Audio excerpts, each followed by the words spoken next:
Maria is in my own old stamping ground of Glasgow in Scotland. Maria, welcome. Hello, George. I hope you're well. Thank you so much for having me on. I really appreciate you standing up for the Palestinian people. As a Muslim community, we appreciate, everybody that is standing up. It really is an amazing thing to do. With South Africa being the only nation filing the case of genocide against Israel via the ICJ that the United Nations, brushed under the carpet, can the nations in the global South realistically form their own international criminal court to police war crimes committed under the guise of self-defense/Western hegemony? I'm thinking in particular, along with South Africa, countries like China, Iran, possibly even Saudi Arabia. Well, they definitely should, Maria, and to some extent they already have, but to a large extent they will probably not. The United States is not a paper tiger. It's still a real tiger. It has fewer teeth than it had before,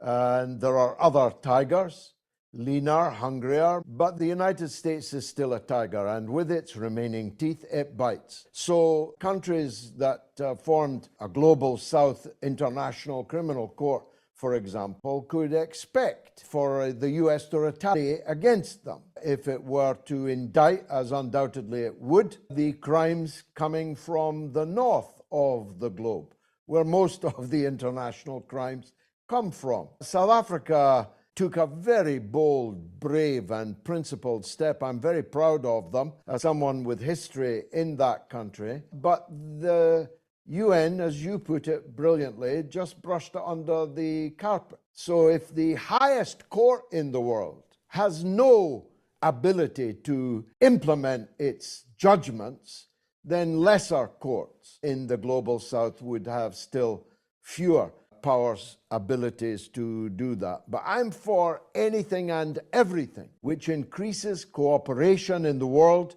between the countries of the global South, the Far East, as we like to call it, increases the total volume of international cooperation out with the shadow of American hegemony. I'm in favor of doing it. It's a distant memory, if at all, for most people in the world now. But once upon a time, the non-aligned movement really was a thing. And if we could get back to that again, and if BRICS could develop into more of a non-aligned movement, that too would be a wonderful thing. Say hi to Glasgow for me. I miss it.